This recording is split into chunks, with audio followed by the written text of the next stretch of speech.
The DPI process lines everyone up and you get momentum. The fact that we were able to gather people from all over our company together and be able to have everybody buy into it and develop it as their plan. To really achieve competitive supremacy, to try to dominate whatever market that you're in, and to change the rules of play.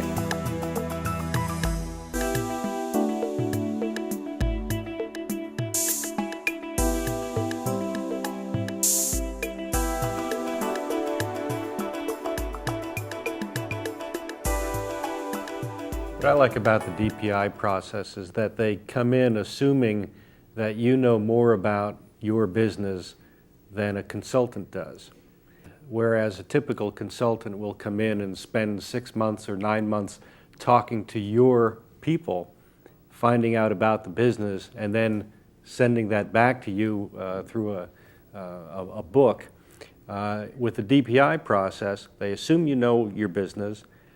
They have a process that you go through for a very short period of time, just a few days, and from that you form a new strategy, and you even get all the way down to putting together an implementation plan to bring that strategy forward.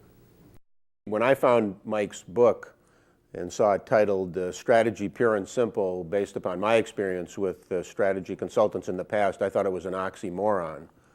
I thought that the right words that went together were strategy, complex, and expensive.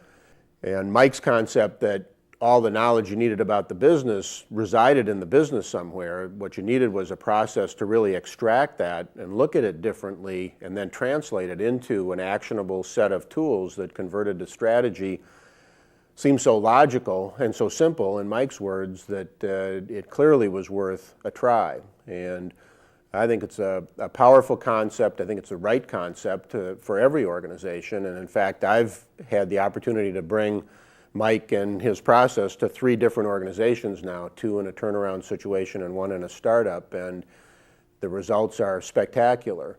We're now just finishing our 3rd consecutive record year of earnings. We've got double-digit top-line growth at this point, and we're deep into a real strategic growth planning process, having gotten ourselves positioned for that. It gives the company direction, it energizes the company, and it is an executable strategy because it's supported by the people who created the strategy.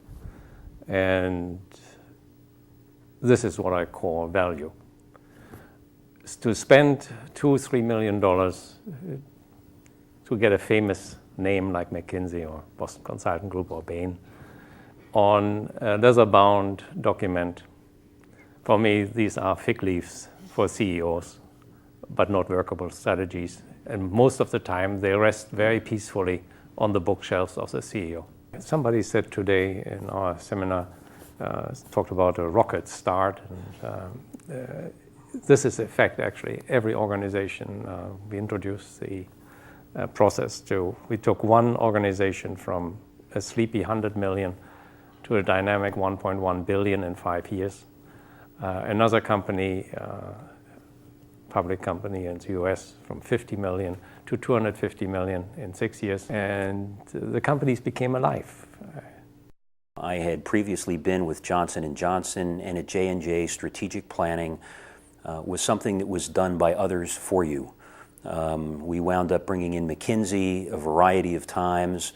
They sat and spoke with people in the company, they spoke with competitors and came back and told you what your strategic plan should be.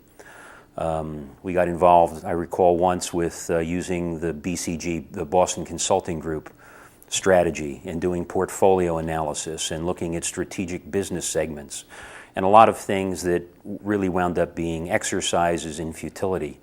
In 1986, I had been named president of a relatively small $30 million orthopedic device company that was being pulled in a couple of different directions, and it was at that point in time that I happened upon Mike's strategic thinking book. I think it had been sent to me. I read the book. It just seemed to make great sense and provided what I thought would be a vehicle to a solution. So it was, I went in really without any preconceptions, but the process proved to be excellent. We had unanimous buy-in. Everybody, because they had an opportunity to participate, felt that it was their strategic plan as much as it was the management or the president of the company. So it really paid dividends. We had a 45% increase last year on a $128 million base. We'll be a $250 million business this year.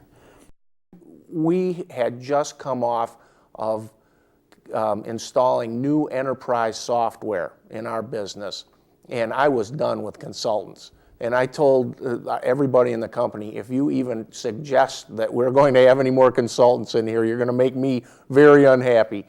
And what we got with DPI was truly a breath of fresh air. We got someone that came in and helped us organize a lot of different ideas that a lot of talented people had, and enabled us to focus on where we really all needed to be going. We've had margin increases in our product lines, and we're in business to make money, return a profit to our shareholders and stakeholders. So we're very pleased with the outcome.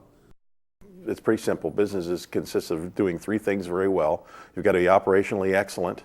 You've got to be customer intimate, really close to your customers, and you have to develop new products and services all the time.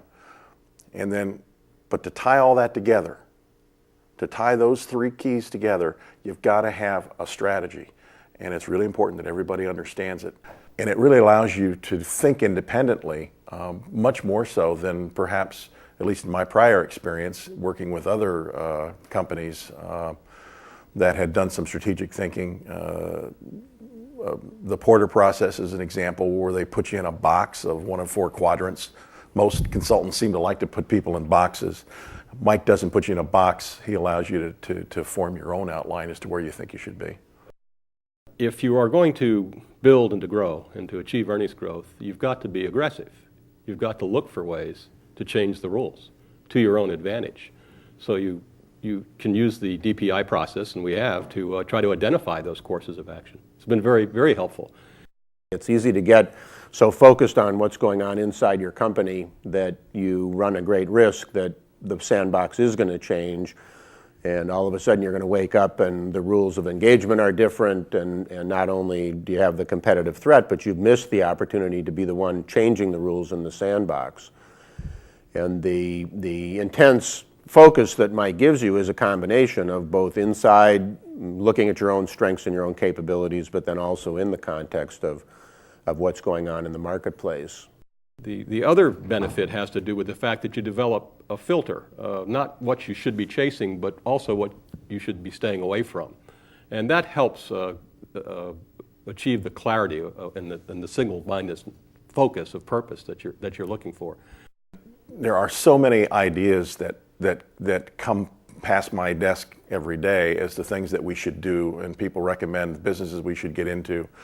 And whenever I get a little bit fuzzy in my thinking, what I'll do is I'll pull out my little piece of paper, which is my strategic filter, and I'll start asking the very simple questions. Does it do this? Does it do that? And you go right down the checklist. And if it doesn't fit that filter, not exactly, certainly, but if it begs more questions. And it very quickly enables me to come up with ways to cull out the chaff and look at the meat of what's available out there. And our growth has really been good over the years by application of that filter. You can't even begin to understand what your own genetic code is of your company until you know what your driving force is. I mean, you don't know who you are or what you are, or in what sandbox you should be playing. Once you understand that, then you can begin to understand where you fit in the sandbox and how you can begin to re-architect redesign the sandbox.